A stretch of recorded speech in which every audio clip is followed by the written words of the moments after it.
Anybody else who can lead it? Okay. Certainly. Yeah, I'll let you step in.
Good morning, everyone.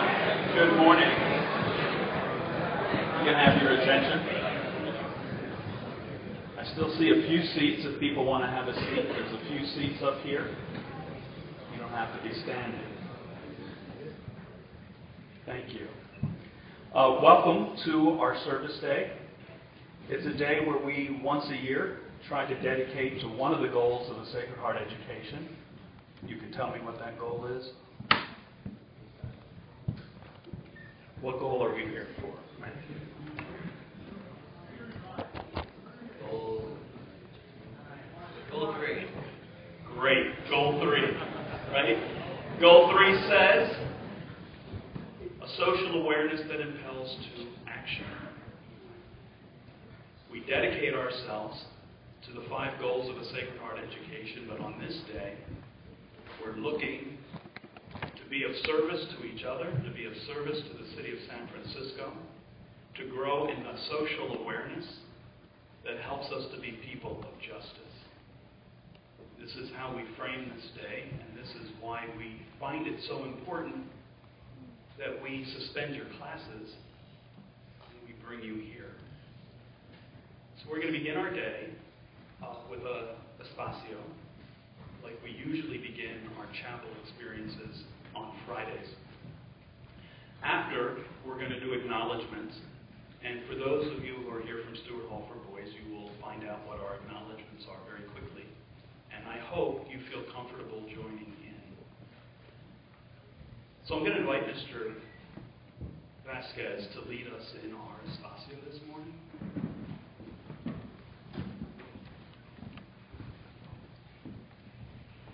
Good morning, everyone, and thank you for being here. So as we begin to set out on this day, taking that time to connect ourselves, I invite you to sit up straight. That position of attention kind of aligns us to the work that we're doing. Feet planted firmly but gently on the ground. Settling ourselves, I invite you to take a nice gentle deep breath in. Quietly exhale. Another deep breath in. Quietly exhale. Another deep breath in. Quietly exhale as we spend these 4 minutes in espacio.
Madeline Sophie Barrow.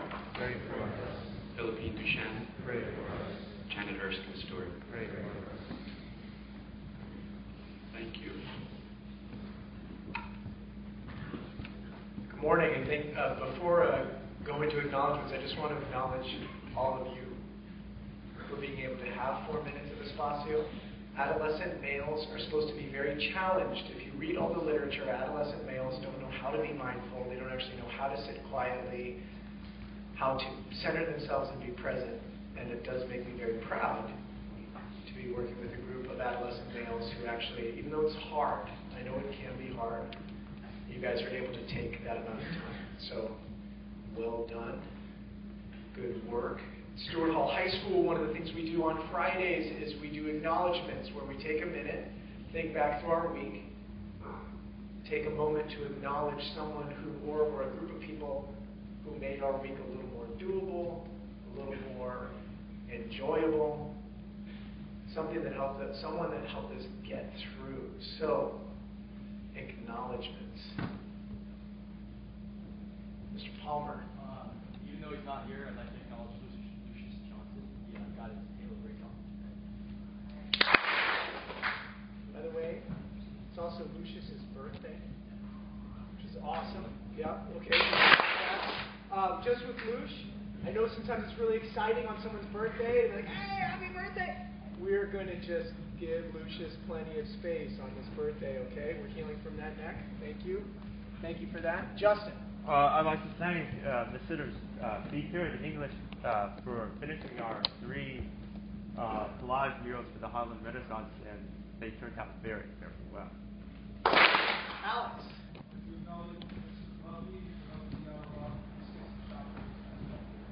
Mr. Luna. I'd like to acknowledge the cast and crew and everyone involved with West Side Story. You've really done a nice job. I'd like to pre-acknowledge everybody who's going to go tonight and or tomorrow afternoon. Alex. I'd like to acknowledge Gerald Reeder for being a great leader yesterday.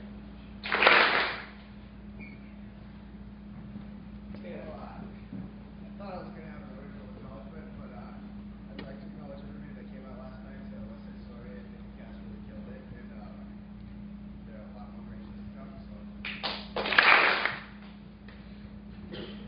James. I'd like to acknowledge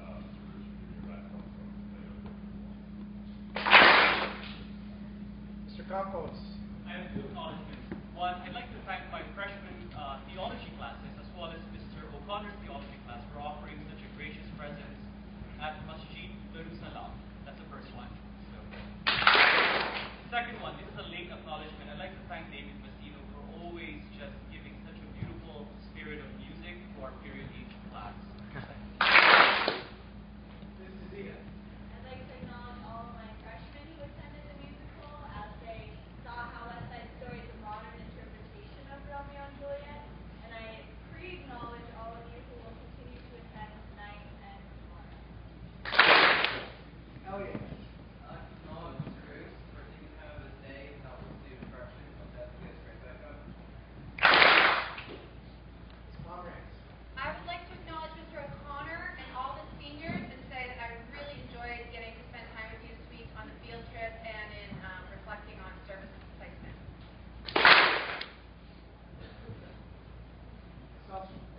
I'd like to acknowledge Honors Bio and Mr. Toms for a spectacular start to the Bio Lab mural and invite everyone to wander in and take a peek and see how it's coming along. Mr. O'Connor. And I'd like to return that acknowledgement to Ms. Pomerantz for being with us this week and to the senior class for really having a great presence in all we did. Ms. Chiggins. I would like to acknowledge the 8th graders from Stewart Hall Boys for being a wonderful group down in Los Angeles and making our annual conference trip one that was easily tolerated by their environment.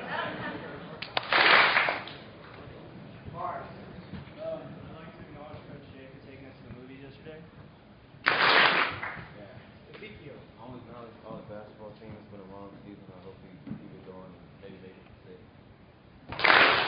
For those of you who maybe were trying to interpret what was coming out of Zeke's mouth, there is an idea very exciting, which is next round of NorCals is Saturday in Stockton, right? Because it's now Northern California. This is not the Bay Counties League West. So next round, I want to say we're in the Elite Eight of Northern California for the basketball team. That is a significant accomplishment. That's the first time our school has advanced that far. That's the Sweet 16 for the entire state. It's pretty exciting. So that's where you were at, right? But it was that grueling practice yesterday that had you a little sleepier today? Yeah? Okay, good job. Mr. Helms. I'd like to acknowledge Darnay and Jeremiah for putting in some significant time outside of practice this week and get ready for the track meet tomorrow. Mr. Campos, part 3. I'd like to acknowledge Mr. O'Connor and Julia Moreno for taking such amazing leadership for today's service. Mr. Phillips. I'd also like to acknowledge the 8th grade from Stewart Hall for boys. Today is high school placement day. I'd like to acknowledge their patience through the process. Marks. I'd like to acknowledge Mr. Helms for an awesome class yesterday.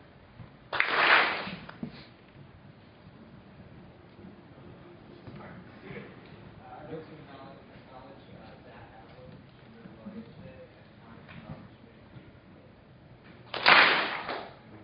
and Ms. Solfite. I'd like to acknowledge Stuart Hall with the boys and their warm welcoming yesterday when I presented for Morning Sunday.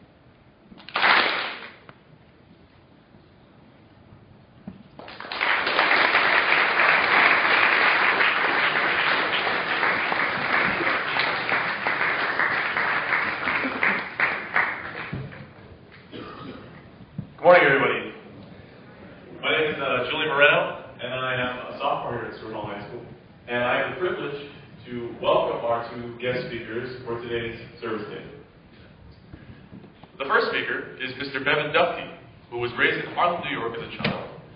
When he was of the age of 16, he moved to California and graduated high school at Menlo Atherton High School in Atherton, California.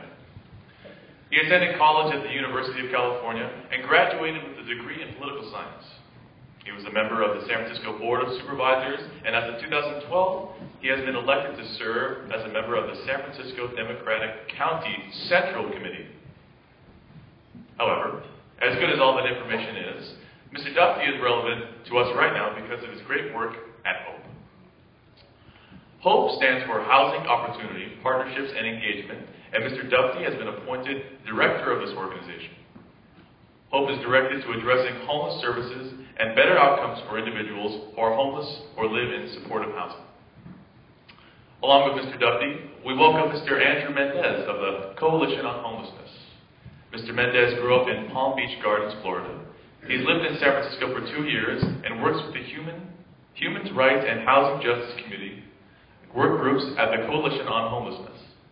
He studied international relations and public policy at Victoria University of Wellington, New Zealand, specializing in participatory democracy, multi-level governance, and power and bureaucracy. After 6 years traveling, living, and working throughout the Asia-Pacific region, he crash-landed in San Francisco and immediately entered homelessness. After 2 months on the street and 10 months in a homeless shelter, he moved into public housing in the Tenderloin, where he lives and works today. To exit poverty, he continues to map and navigate the environment of systematic and class barriers that is now American society. On this day dedicated to Goal 3 of Sacred Heart Education, a social awareness that impels to action, it is good for us to ask the unthinkable and know the unthinkable. What if someday I were homeless, or you all were homeless? If we can hold that thought and reflection for this short period of time, I am confident that we will be a more aware and a more passionate community. Let us give a warm welcome to Mr. Bevan Duffy and Mr. Andrew Mendez.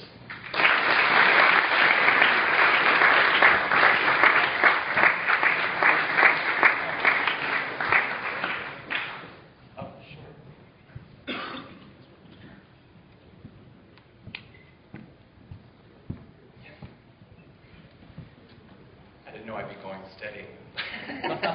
Good morning, everybody. My name is Bevan Duffy, and I'm the director of HOPE, and it's great to be here. Julian did a beautiful job. I would take you anywhere with me. It's nice, short, sweet, to the point. But one thing it didn't mention, I went to public school in New York, and then when I got to the 6th grade, I was able to get into a prep school. I got a scholarship, and I went to a school called Horace Mann. And so it's very evocative to be here and think about my early teenage years in a boys' school. And one of my teachers actually has retired here in California, and it's really awesome to be able to see him. If you leave this morning with any thought, I would really like you to think that you're the generation that can see the end to homelessness. I think that's a difficult thing because all of you have grown up seeing pervasive homelessness, and homelessness is very visible in San Francisco.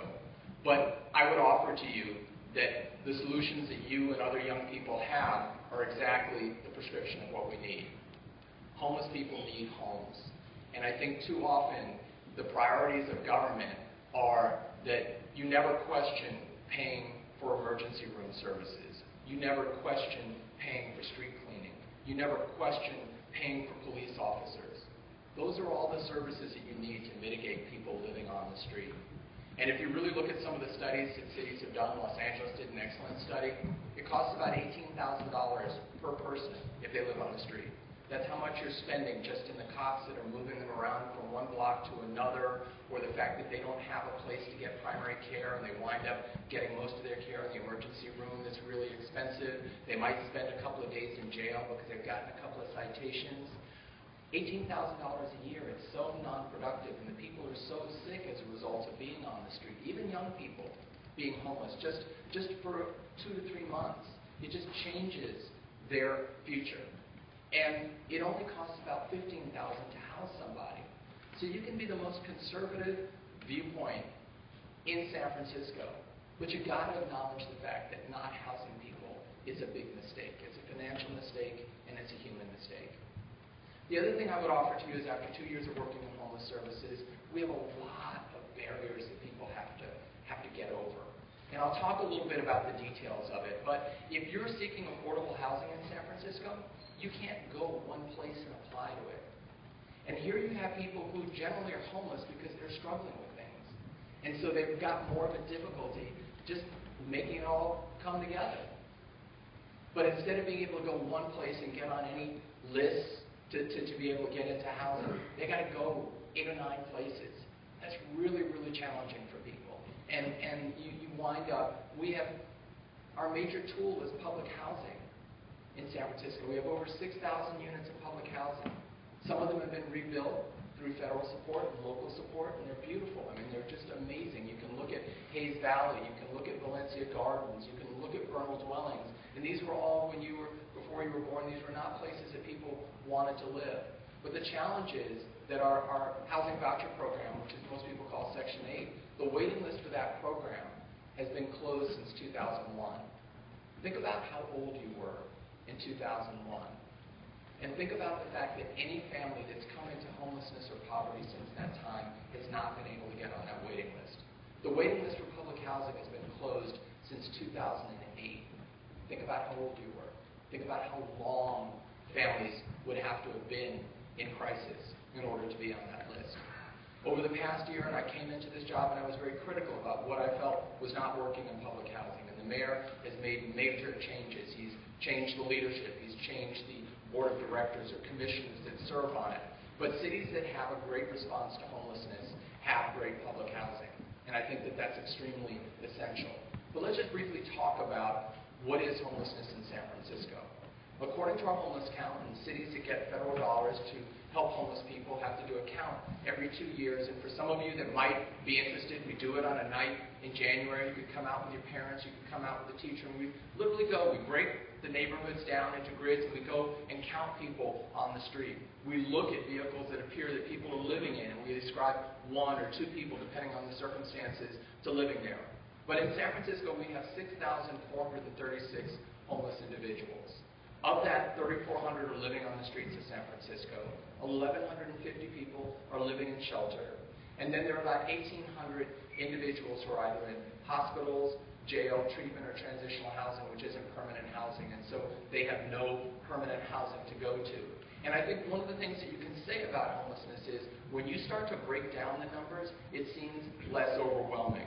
We have a significant number of veterans that are homeless. If you look at the challenge, the homeless population, about 20% are veterans. A shocking statistic is that 1 out of every 5 African American veterans in the United States is homeless in this country, which really shows the failure that we've had in recognizing people who put their lives on the line to serve this country. Our president set a goal of ending chronic veterans homelessness. Chronic means homeless a year or more, by the year 2015. And in San Francisco, we've reduced veterans homelessness by 30% in the past 2 years. We're writing now, I'm very excited, we're going to hopefully have a building that we're opening up with 126 new units of housing for veterans. But I think this demonstrates that if you really focus in, for young people, we did for the first time a youth count. In San Francisco, there are 915 young people between the ages of 16 and 24. Tonight I'm going to the 30th anniversary Jennifer Larkin Street Youth Services, which has existed to fight and end youth homelessness in San Francisco. It's very, very recognized as a great organization.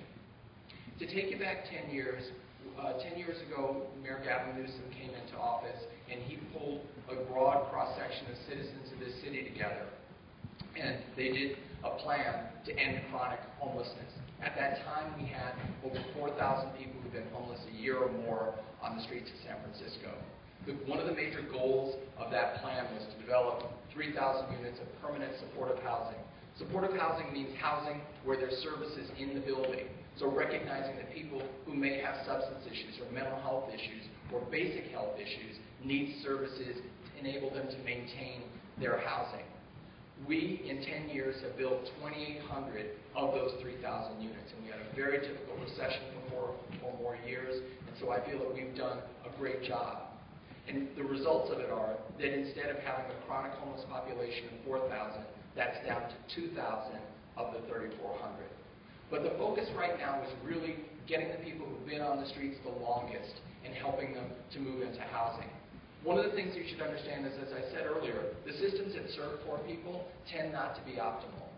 I like to joke that if the berths that people can lease in the marina for their boats, if those were operated the same way, can you imagine if someone were told, oh, the waiting list has been closed for 11 years to berth your boat in the marina, there would be pandemonium. If you were told you couldn't get a library card for 6 years because there are too many people that are on the books getting library cards, people would revolt. But somehow, when people are disenfranchised in our city, it's okay to make people wait. One of those waiting things that I think has been wrong is that to get a 90-day shelter bed, you have to line up. If you go to our shelters over the past 10 years, people have gotten much older and much sicker. And to the thought that we have 4 locations where you can get a 90-day bed. That's the best you can get in terms of a reservation. People line up at Glide, which is one of those areas you might go if you're out at night and you drive by and say, why are all these people sitting out at Glide when there are no meals being served at 2 or 3 in the morning? Or people even lining up at 11 o'clock at night? It's because every day at 7 a.m., 90-day beds drop that have become vacant. There might only be 5 or 6 beds, but you might have 50 or 60 people in line. For those that don't get a 90-day bed, and oftentimes there are fights in lines because it can make a difference between who's number 5 and who's number 6. If you don't get a 90-day bed, then you have to walk 1.8 miles down to the MSC South Resource Center because you need to get a wristband so you can get prioritized for a 1-day bed. And then if you don't have any food or money to get food, you have to walk back 1.8 miles to go to St. Anthony's or Glide. So one of the things I'm proud of is that we just changed the system in the past month so that people can call 311. You might know that you can just dial 311 and say, where can I take a tennis lesson? Or somebody left a mattress on the street corner. Or, I want to have an inspector come and look at my building.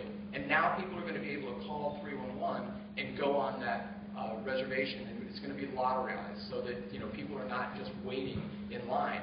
But the great things that are happening as a result of that, 57% of the people, I'm proud of the fact that our office, we really fought to get lifeline phone services for cell phones. If you were low income, you could get a phone with a line in it in your home and not pay for it. But if you were homeless, it was irrelevant. It didn't work. And so just in the past year, we've gotten a cell phone that people can use. And 57% of the people who signed up to lottery for a shelter bed can now get a text message. They have cell phones, and so they can get a message saying to them, this is where you can stay tonight, or this is where you go to get a 1-day bed, or this is where there's a resource center that you can go and be served by. And I just want to return back to the fact that the basic solution is this city's doing very well right now.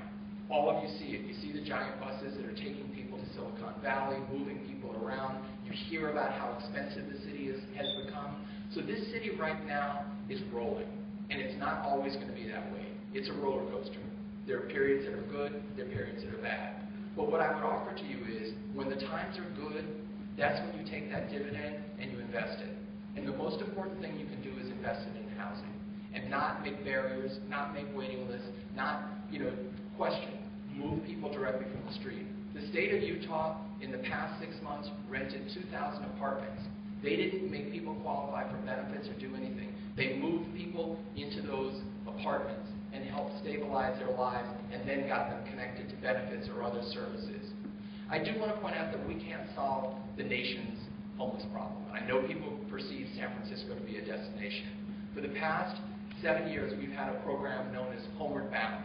If we encounter them on the street, and it turns out that they have come from elsewhere in the United States, we ask, do you have family? Do you have friends? Do you have people who might take you in since you're not thriving? It's not sustainable for you to be on the street. And over those years, we've had 8,000 people return home. We get bus tickets, we provide meal vouchers for them, and because you finger image to access services, we can tell you that only about 24 people have come back into the system after going home. So we are focusing in and recognizing that we can't solve the nation's problems. But I would say to you that I think that your thoughts, hopefully, after this day of service and recognizing the impact that you can have as one person, there are many things you can do. You can encourage. Clothing for men is in very short supply. There's so many clothing places, St. Vincent de Paul, Goodwill, the Coalition on Homelessness. Men's clothing is in very, very short supply. Just go to your dad. Think about clothes that you might have. Just organize them. I'd be happy to work with the school and get things there. Think about coming out to a Project Homeless Connect, which is an amazing experience. We have something called Everyday Connect. If you've got a microwave and you've gotten a new one and you got one in your garage or in your basement, you know what? That microwave could make the difference for someone living in an SRO where they don't have a kitchen. So I hope you'll take the positive. Homelessness is something that we can solve in your time. But it is going to require that we let go of some of the barriers. People tell me, oh, people want to be homeless. Let me tell you, after 2 years in this job, I've barely met anybody that wants to be homeless. Sometimes they don't want to go into a shelter because a male and a female can't be together. Sometimes they don't want to go into a shelter because they have too many possessions and they can't safely store those possessions, or maybe they've been beaten up in a shelter. People want to be housed. They want to be safe. And I just think that the idealism that I hope that you represent as young people becomes the insistence to end excuses, to make the investments, and to recognize it's far more financially, socially, and humanly responsible to house people than to wait and leave them on the street. Thank you so much.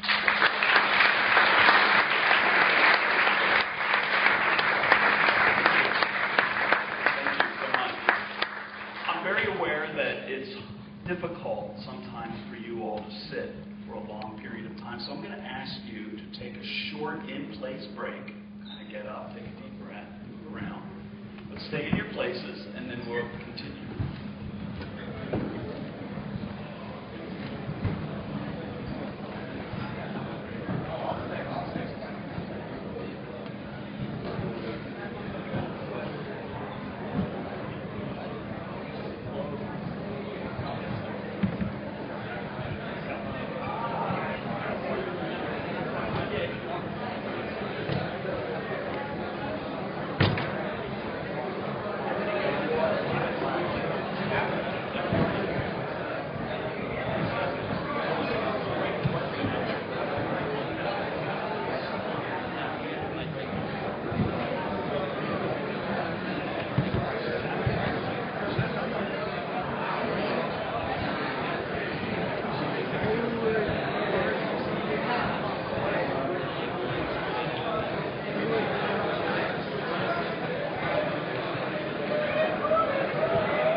shaky, like it's kind of hard to move around with it.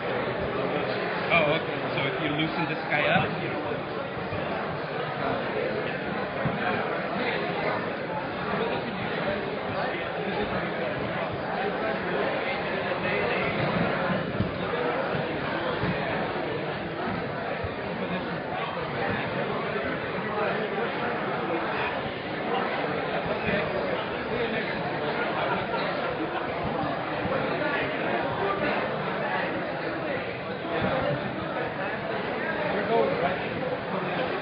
Okay, if we can regather ourselves.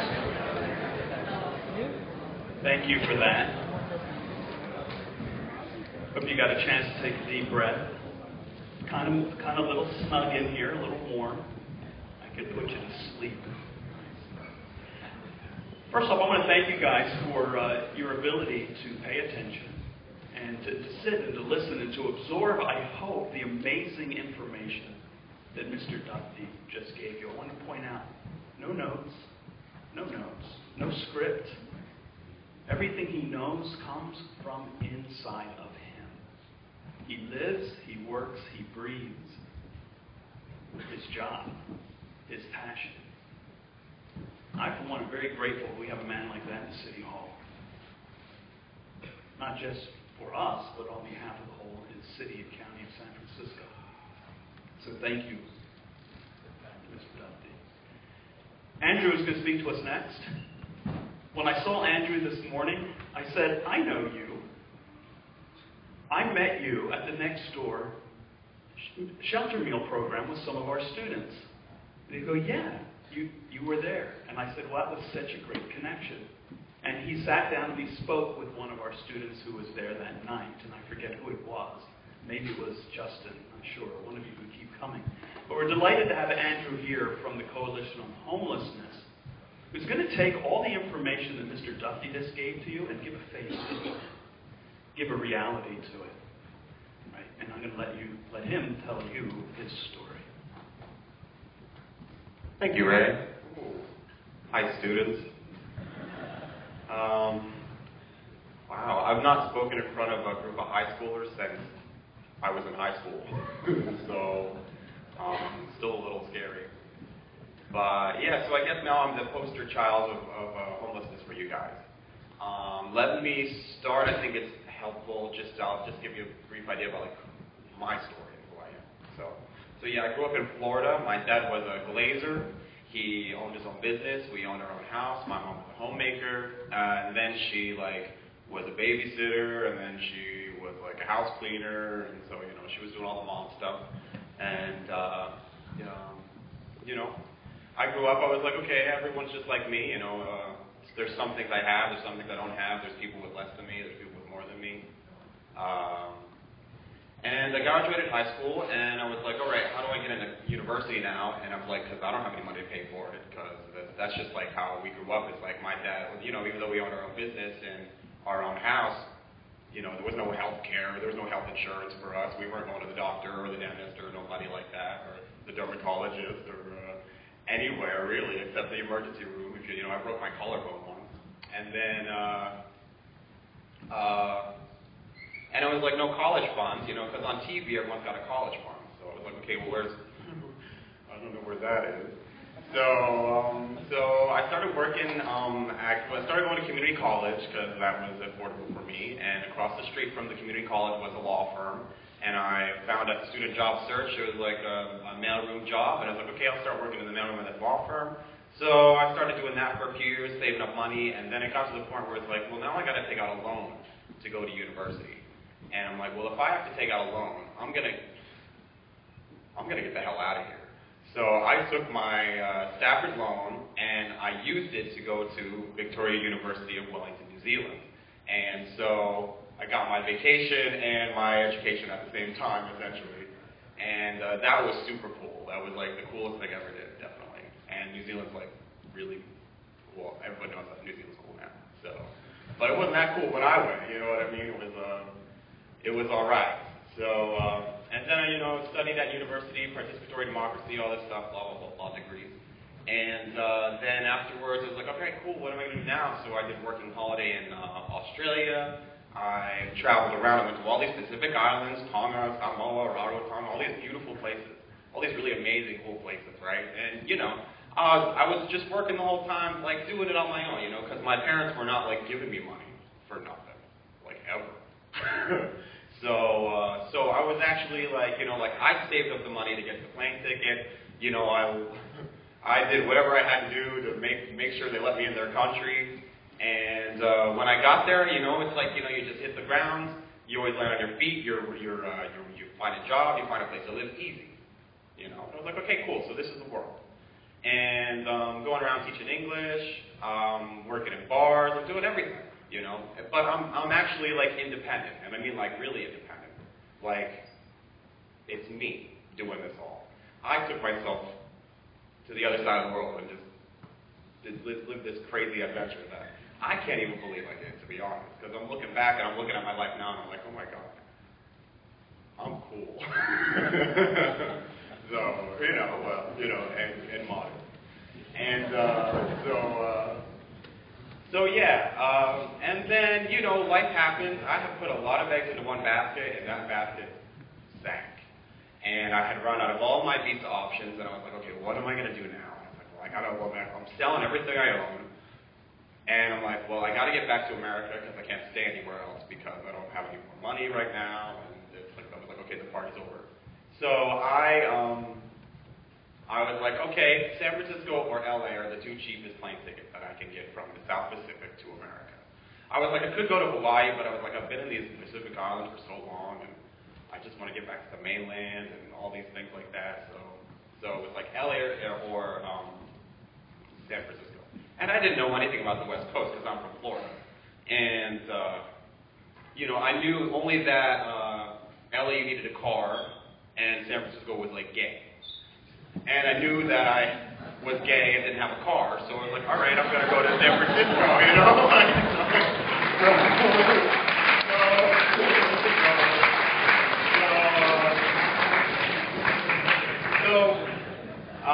I'm at the airport. The lady was like, after we've switched over all your currency to US dollars, you have exactly $100 US.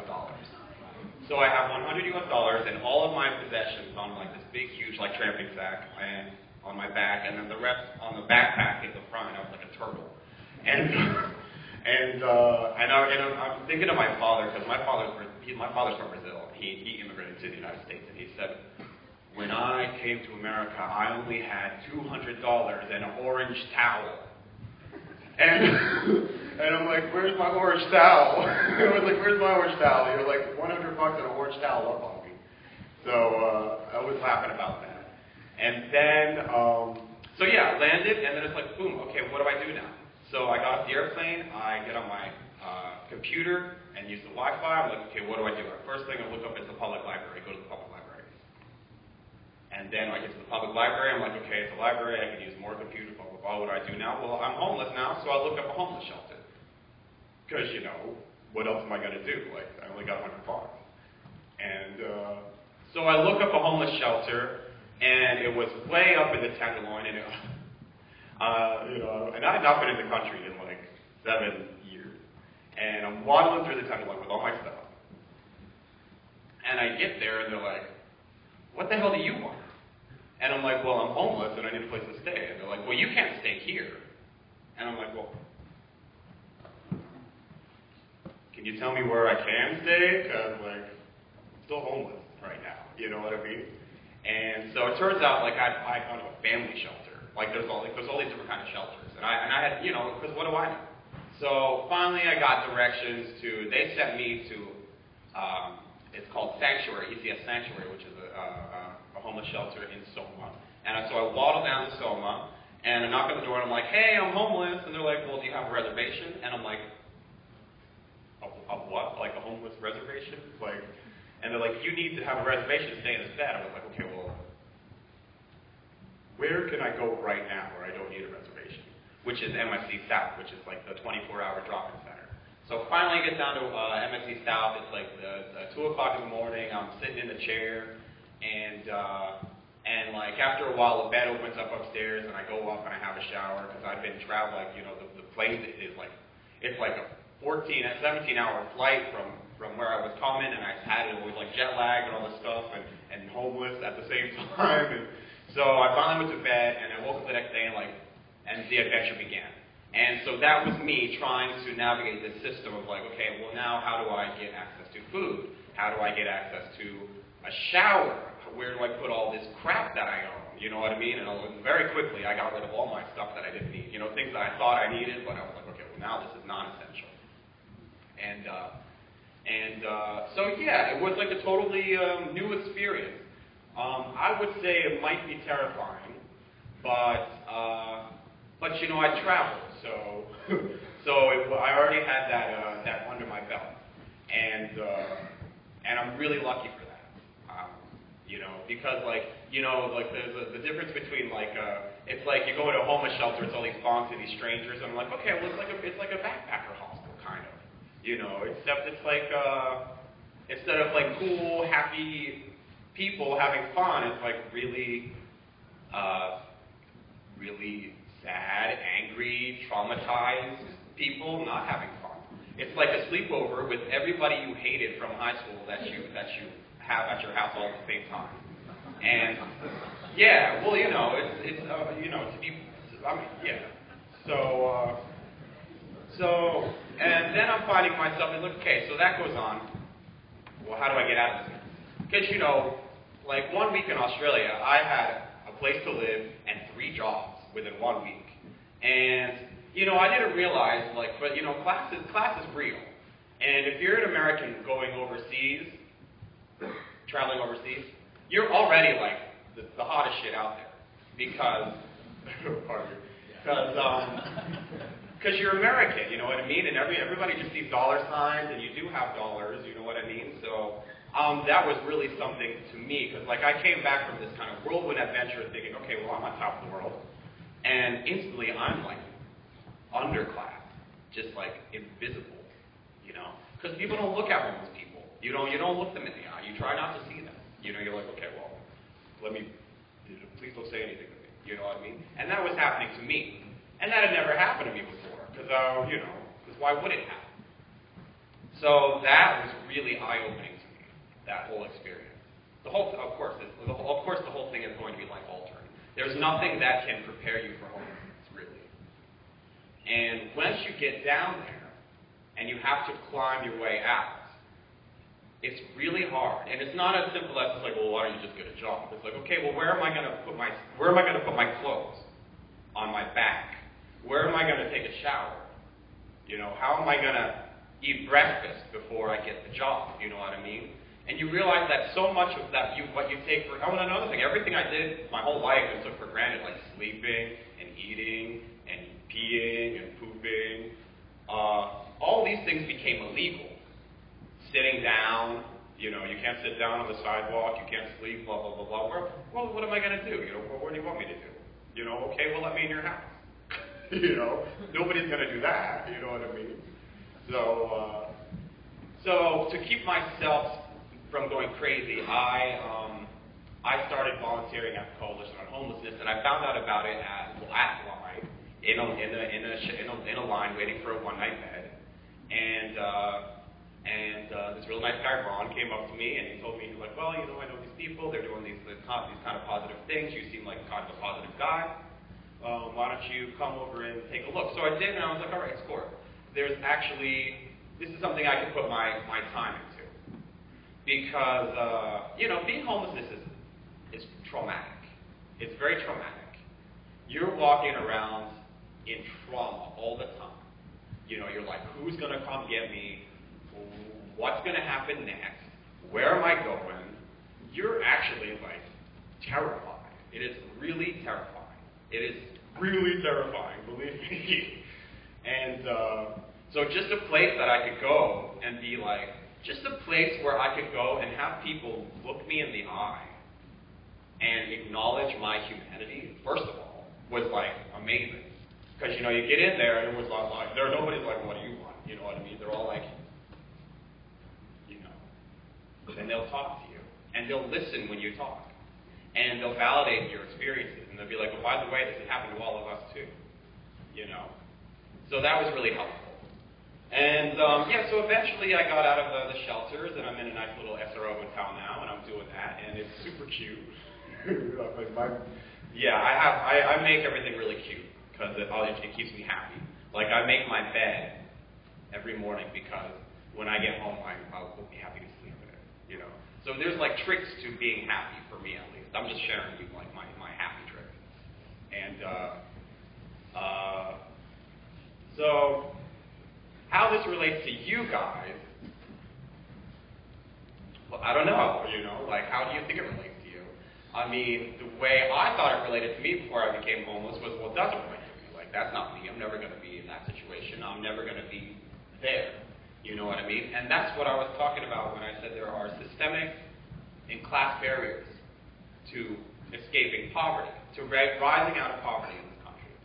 And the trick is, and that's the real evil trick, is you don't see these barriers. If you have money, you don't see these barriers. Because the only thing you need to get over these barriers is money. All right? So, but then when you don't have the money, it's like, well, now I'm really screwed. There's a limit that I cannot, there's something I cannot get over. And everyone else is up there having this party, and I'm not invited. And when you start working with other homeless people, and you start talking to them, and you start hearing their stories, and you start befriending them, you realize that they're all just like you. You know?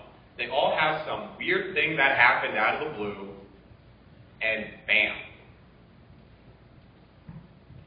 you're on that street, looking rough. And once you experience homelessness, you realize it could happen to anybody. It could happen to any one of you in this room. It probably will. I'm not even joking. It probably will happen to people in this room. Our country is insane right now. You know, we have all these things happening. We know, like everybody knows, like our jobs are not safe. Our money is not safe. You know, everything that we think is safe, we actually know it is actually not safe. And we're just praying to God that everything holds together. And when it doesn't, you fall. And it's a hard reality. It's a really hard reality. If you ever hear your parents arguing about money, ever, you know, then that's a warning sign. You know, everybody is susceptible to becoming homeless in this room, literally.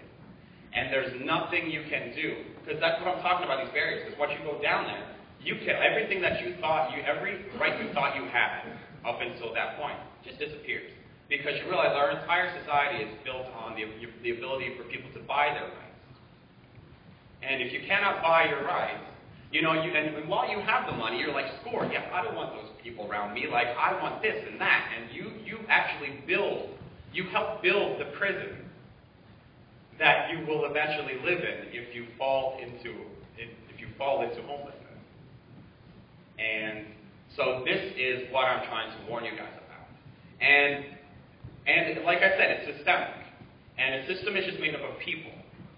And so you go to the people who are in the system, and you say, okay, let me talk to you. Let me talk to you. We have to start speaking to each other. All right? There was an incident at the library where they try to raise the penalties for people like with patron incidences. And I spoke at the library commission, and I said, okay, well, class is real in this country. It's real everywhere. And all of these other things that we're like talking about, like Republican and Democrat and North and South and East and West and whatever, this doesn't matter. The real classes are you born with access to health care and education based on your family's financial status? Or are you born being denied access to health care and education based on your family's financial status? And that is the class difference. That's where you draw the line. And so I asked the commission, I said, what class do you come from as library commissioners? And what class are these incident reports coming from? And I said, I know it's hard. I know because we're like living in these two different worlds. You know, we're like, you know, there's a public school, there's a private school. You guys are already in a bubble right here. You're already sequestered from the general population, so you don't have to look at them and interact with them. And because of that, we don't understand each other. And when we're seeing things from only our point of view,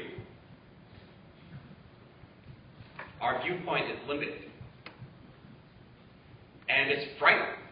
And we're doing these really heinous things out of fear and hatred, which is based on fear. And we're fearful and we're hating the unknown, and you don't know what is homelessness, and you don't know what is poverty, and you don't know what it's like to be part of a different ethnic group or race or religion in this country, because you only know what you are. All right? But the trick is to always, you know, like I do with it, I always try to just look everybody in the eye. You always just kind of, you have to acknowledge the other, you have to have a place in your heart for the other. You know, because, I mean, everyone's kind of afraid of strangers, like, just instinctively. You're kind of like, ooh, you know, but you have to honor the stranger. And at the end of the day, when you look at it, we're only fucking up our own country. You know, like, everybody on that street, they're all American. And this world is getting more and more competitive, and if we are not at the cutting edge of this competition, because the weakest among you can get you killed. And now we have a whole world, the economy is waking up all over the world, and we're going to have to start competing against other markets that we had never had to compete before. And this state that our country is in, where only a few people have education, only a few people are healthy, only a few people are able to be part of a thriving workforce, that's really bad for our country. So, you know, these things are about priorities. You know, this city has like $1.5 billion they could spend on whatever it wants every year. And, you know, because you're not homeless right now, you're like, well, why the hell do I care about these homeless people? And you should care because, you know, it might be you one day. And if you don't have a system, if you build a system that allows people to move up, no matter where they come from, no matter who they are, no matter what they believe, that is the best insurance for you. That is better than any other kind of insurance you could buy in this country right now. Because it ensures that even if you or your children or your mother or whatever fall into this situation, it's not the end of their life. And I got 2 more minutes. So on that note, what I want to close with is this, I think it's very important that you don't be afraid of people. And if there's somebody out there, if there's some authority figure or some leader or some political leader, and they're telling you who to blame for your problems, who to be afraid of, who to hate, that should be a red flag. Because there's going to be no good coming from that person. And the reality is, he's probably behind your back stealing from you in some way. And he probably does not have your best intentions at hand. Because otherwise, if he did, he would be, you know, we're talking about America here. He said, well, okay, why listen to somebody who says we have to exclude people? You know, in the history of this country, there's like the minority of people who have all the power. And then we say, okay, we need to widen the pool. We want everybody. We want everybody to be part of this great American experiment. Everybody. Is that happening today? I don't think so. But you know, it can happen for you if you make it a priority. And if you stay kind of like shackled to this fear, and then if you find yourself fearful of other people, you should just step back and be like, what am I afraid of? Like, what is this built on? And what drives it? And oftentimes we hate things in other people that we hate most about ourselves. And this could be helpful. And not just in homelessness, just like, you know, living in a city, talking to people, meeting strangers, you know, making new friends. It's just a trick to being happy, like how I make my bed. You can make your bed, except the bed is like our country. And you have to make it happen. Because, we all have our prejudices, we all have our fears. And our parents all had theirs too, and they passed theirs on to us. But our situation now is getting so volatile, if we don't correct this, if we don't consciously evolve, then maybe your children will build the Auschwitz of this country. And that's how you will go down in history. But we have options, it doesn't have to be that way. And I hope you see that it's worth not having it that way. And thanks for listening, and thanks for hearing my story.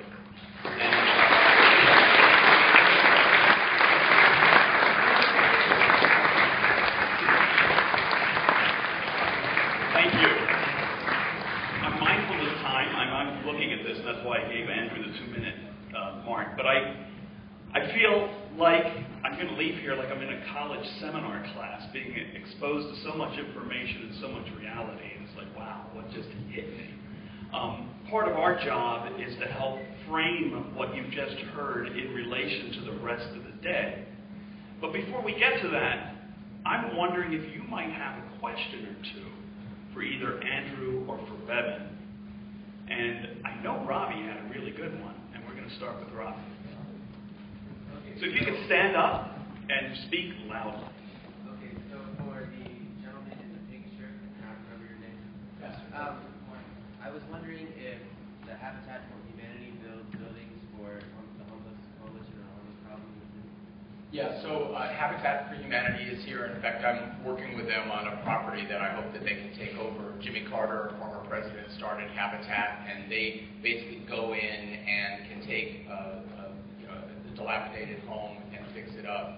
The challenge in San Francisco is that it's not like other cities. We don't really sprawl because we're such a tight 7x7, and so almost any piece of real estate will be used. But we do work with them. I think they're a really important provider.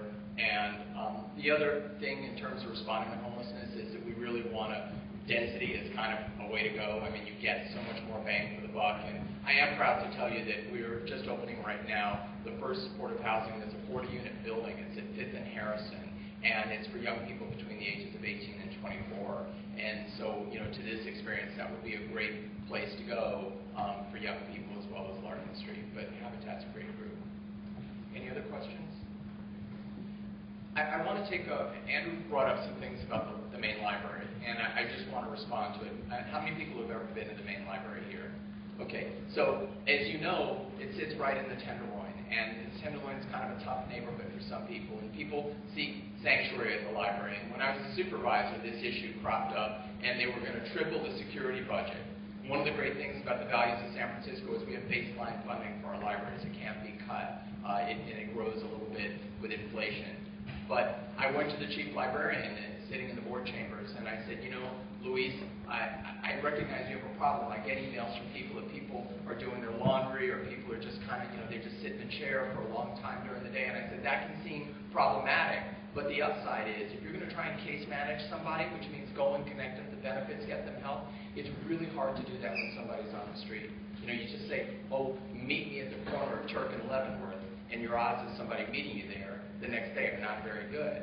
But I said, if people come to the library every day, why don't you hire a social worker? And that person, instead of a security guard saying, hey, what are you doing here? Why are you kind of dozing off? I mean, several of you kind of dozing off for me, which I didn't take personally. I know it's kind of warm in here. But, that in and of itself could be cause for somebody to go and say, maybe you shouldn't be here. So we did hire a social worker, and as a result, over the past 2 to 3 years, several people who were homeless have exited homelessness, and they've become peer support who go around and work with it. One of the things I'm passionate about is, in San Francisco, starting in 2003, we opened a charter adult school in the jails. I've been to it. It's unbelievable to go into a women's jail in San Francisco and see a physics class or a parenting class. And we have graduated thousands of people with GEDs and high school diplomas. Now, one of the things about charter schools, you got to have a warm seat. All you guys are making warm seats. In jail, not tough to get a warm seat, right? They're right there. You don't have to worry about people showing up on time from school or anything like that because you're right there. And so one of my pushes has been, why, if we're concerned, if 40% of the people in the library who are interacting with security, it's because they're sleeping. How do you know whether these people can read or not? So I've been pushing, and I've been pushing for a year and a half to bring the Five Keys Charter School into our library, and I will not give up until that happens, because I think that that's what you've got to do. The problem is not pushing people away, it's understanding why are they there and what can we do that can really flip the script and make it dynamic. So I wanted to just take a moment, because I really appreciate Andrew pointing that out, and that the coalition is an advocacy group. How many people have ever seen Street Sheet on the street, seen people selling Street Sheet? The coalition does that newspaper, and that's so people don't have to say, give me money. People can say, read this newspaper. And I'm really proud of the fact that even though the coalition is critical of how the city does, they're my partner, and they're an authentic voice. And when I've gone out to freeway encampments, and we've moved 45 people, I went with the coalition. They brought coffee and donuts, because you know what? Homeless people will believe Andrew's colleagues way before they'll believe me. And it's important to understand, where you stand. So I wanted just to take a minute to talk about the library situation. Are there any other questions that people might have? We've overstated. Yeah. Where exactly does the city find all this real estate to construct? You were saying that how the city's really small, so where do they find the real estate to construct these low-income housing in a city with such expensive real estate pretty much everywhere? So that's an excellent question. So there's been a process that governments have had called redevelopment, and that's where the city can claim certain properties. So one of our most amazing new buildings is called the Richardson. It's named for Julian and Ray Richardson, who started the first black bookstore in San Francisco. And the Richardson Apartments are 120 units of chronic homeless housing that's right at the corner of Fulton and Gough. There's an amazing place. Bakeworks in there that employs people coming out of homelessness. You'll see a lime green wall, and you can't believe if you'd be in this building. But these are people you'd say, wow, these people look like folks that I've seen on the street. So that was redevelopment, which ended a couple of years ago. Governor Brown decided that in other localities they were using it for shopping malls and stuff that wasn't really productive. But another thing that we have happening is that many of you know that for your generation, we're going to have high-speed rail, hopefully. And we're constructing a Trans-Bay terminal around 2nd and Folsom. And so that project sometimes requires some mitigation, and that was providing land, which is now the Rene Cazenave apartments that have just opened up. So sometimes you have to look at different financing mechanisms to build this. Sometimes you can get federal funding for buildings and so forth, and so we hope that will continue. But we have to be creative. Oftentimes what you want to do is you basically just take money and you master lease. Andrew talked about SRO, and I didn't know if you knew that stands for single room occupancy. So in the Tenderloin, in the TL and 6th Street, a lot of buildings with little hotel rooms. And back in the 40s and 50s, young people would come to work in San Francisco, and they'd live there until they got stable in their job, and then they'd move to an apartment. But we've really taken over a lot of that, and we've master leased it, which means we put in a social service in there to make it better. But there's some vacant SROs, which that's the one I was talking about for veterans that we hope to open in the next month or two. It's right on Kearny Street. You never know that at Kearny and Post, there's a 136-unit building, but every cop, and if any of you have parents that are police officers, if you ask them about the Stanford Hotel, they'll say, oh, I did a drug bust in that hotel. But it's just been fixed up in the past couple of years. But the bottom line is we should spend our own money, because ultimately we're going to spend it for the ER and for the street cleaning and stuff like that.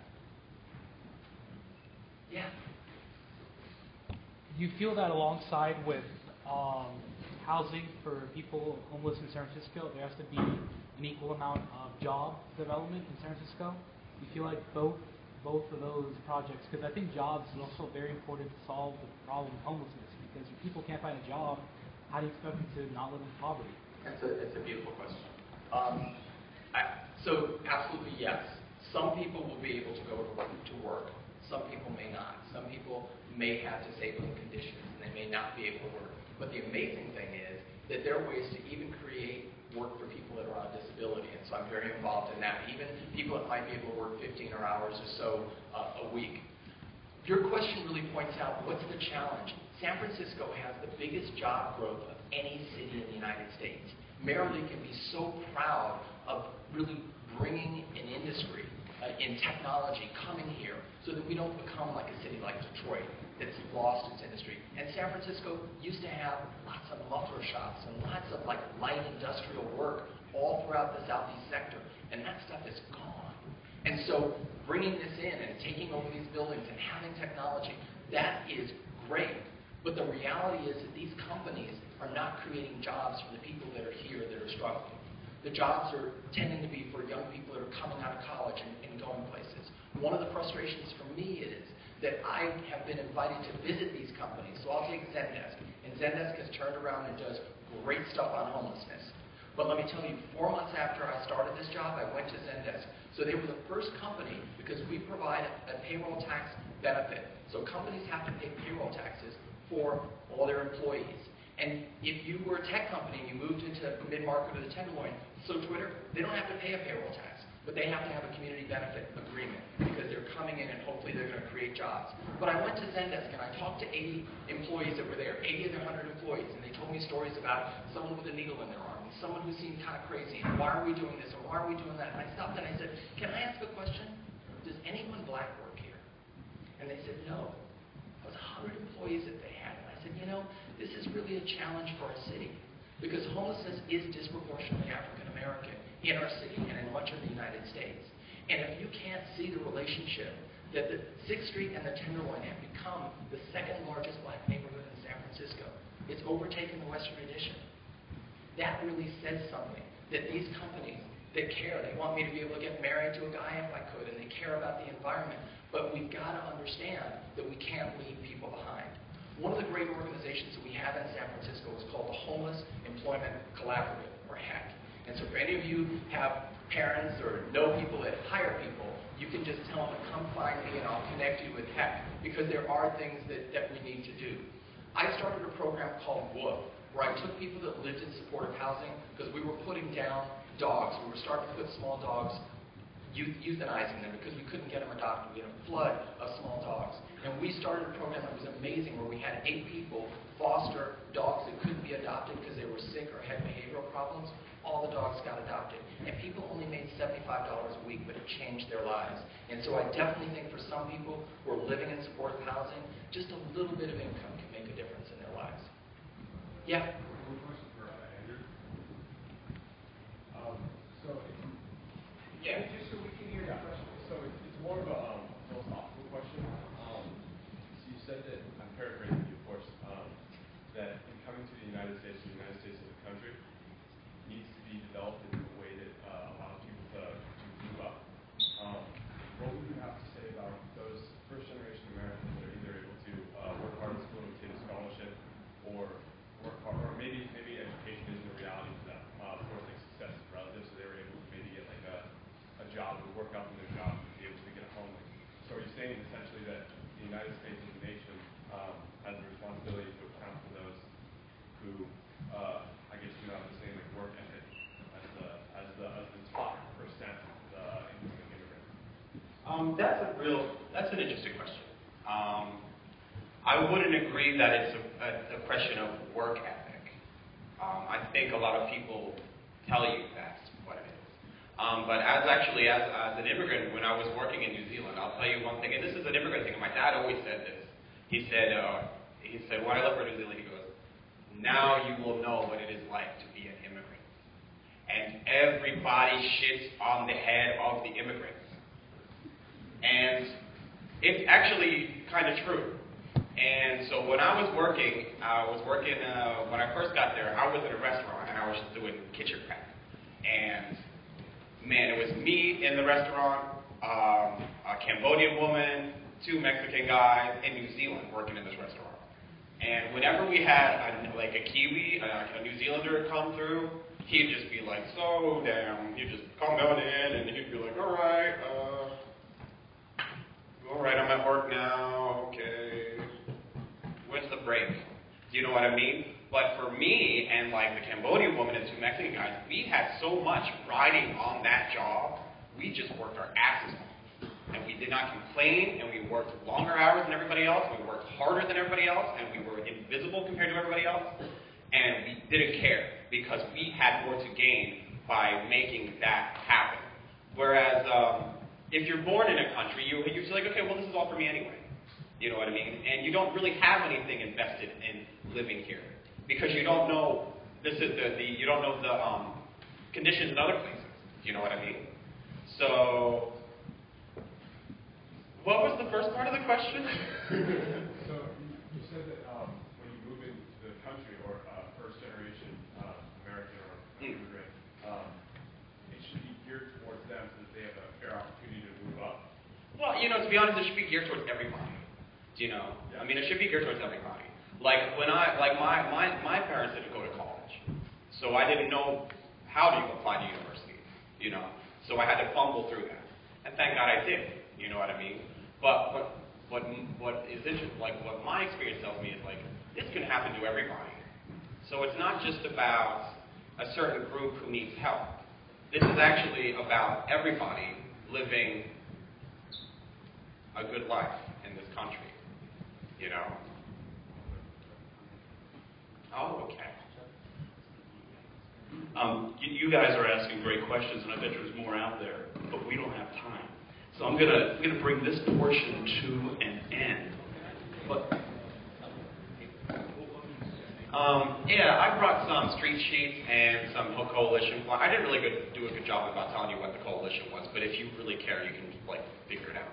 And so on that microwave back there is some street sheets and some flyers and some stuff. I didn't bring enough for everybody, but if you want to pick one up and have a read, that'd be great. Yeah. Thank you. But no, don't leave yet. We're not ready to get up. Thank you. I do want to thank Mr. Mendez and Mr. Duffy for being here.